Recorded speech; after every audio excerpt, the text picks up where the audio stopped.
Jangan memegahkan diri. Itulah yang akan menjadi renungan kita hari ini, dan firman Tuhan terambil dari Efesus 2 ayat 8 dan 9. Sebab karena kasih karunia kamu diselamatkan oleh iman. Itu bukan hasil usahamu, tetapi pemberian Allah. Itu bukan hasil pekerjaanmu, jangan ada yang memegahkan diri. Dulu saya sempat bingung ketika ditanya, jadi kita diselamatkan oleh karena kasih karunia atau oleh iman? Karena di sini ada kasih karunia dan ada iman.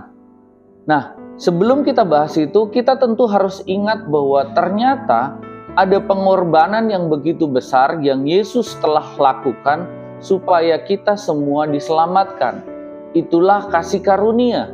Sehingga ketika saya mulai mengerti ini, saya mencoba mencari tahu sebenarnya diselamatkan oleh apa? Kasih karuniakah atau imankah?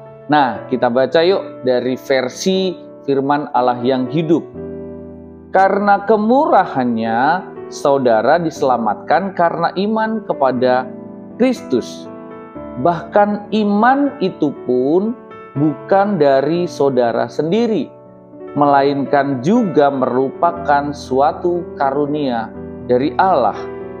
Keselamatan bukanlah upah perbuatan baik yang kita lakukan, sehingga tidak seorang pun di antara kita dapat menyombongkan diri. Nah, ini menjadi penting.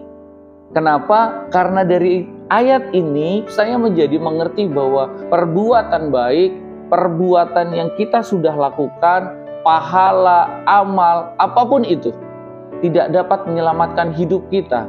Hanya karena kasih karunia kita diselamatkan. Cara menerimanya adalah dengan kita memiliki iman kepada Yesus Kristus. Dan kita tahu bahwa ternyata iman pun adalah suatu karunia Allah. Ada satu contoh yang menarik dari 1 Korintus 15 ayat yang ke-10. Ini adalah perkataan Paulus. Tetapi karena kasih karunia Allah, aku adalah sebagaimana aku ada sekarang, dan karena kasih karunia yang dianugerahkannya kepadaku tidak sia-sia. Sebaliknya, aku telah bekerja lebih keras daripada mereka semua. Tetapi bukannya aku, melainkan kasih karunia Allah yang menyertai aku. Paulus mengatakan bahwa ia telah bekerja keras, menghasilkan banyak pekerjaan yang besar. Bahkan dia berkata bekerja lebih keras daripada yang lain. Tetapi Paulus juga di waktu yang sama menekankan bahwa itu bukan karena Paulus, tetapi itu karena kasih karunia Tuhan menyertai hidupnya.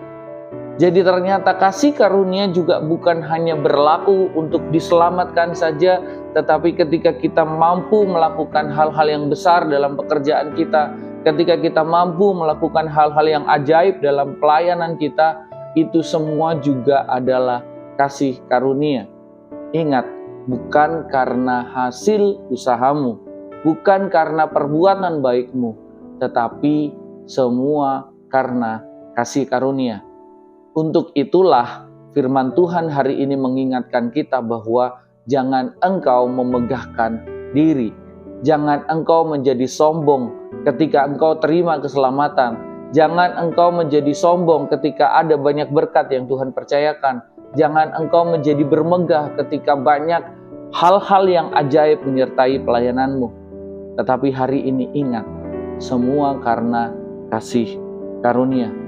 Untuk itu kita harus kembalikan segala pujian, hormat, kemuliaan hanya untuk kemuliaannya.